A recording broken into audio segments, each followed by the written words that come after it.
Good morning, I'm Steve Johnson. It's the top of the hour. You can get our iPhone, iPad, and Android app, and then you can watch the Dove News on demand on your mobile app and on the Dove Roku channel as well. In the news, the atmosphere was anything but peaceful at a conference in Switzerland aimed at finding a way to end Syria's civil war. The two sides have already clashed over the future of President Bashar Assad. U.S. Secretary of State John Kerry and the Syrian opposition began by saying Assad lost his legitimacy when he crushed a protest peace movement that had been originally a peaceful one. Bashar Assad will not be part of that transition government. There is no way possible in the imagination that the man who has led the brutal response to his own people could regain the legitimacy to govern.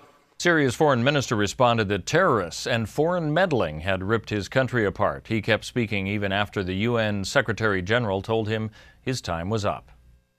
Well, thick black smoke from burning tires engulfing the downtown Ukrainian capital as an ultimatum issued by the opposition to the president to call early elections or face street rage was set to expire with no signs of a compromise.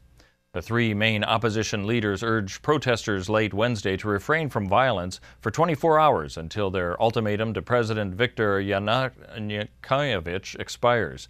The largely peaceful protests against the president's decision to shun the EU and turn towards Moscow in November descended into violence Sunday when demonstrators marched on official buildings. For days, protesters hurled firebombs and stones at police, which retaliated with stun guns, tear gas, and rubber bullets. Oregon's economy capped off a good year for job growth with the addition of 4,400 jobs added in December. Oregon's unemployment rate fell to 7.0% last month. Economist Nick Balachek says this kind of growth is what Oregon has been waiting for. 2010, 2011, 2000, really slow job growth. 2012 picked things up a little bit. It's finally 2013 that we're seeing these over 3,000 jobs a month, job gains that we hoped for coming out of a recession. Now, the so-called U6 rate of 15.7% still indicates there is room for improvement. There's been a lot of scraping and shoveling in the Northeast, where some areas were left with 18 inches of snow from a storm that moved through the region. In New York City, there's also been a lot of griping, with some residents complaining that the snowplows didn't reach all of the streets where they were needed. The new mayor, Bill de Blasio, is defending the response to a storm that he says caused worse than expected headaches when it ramped up at rush hour.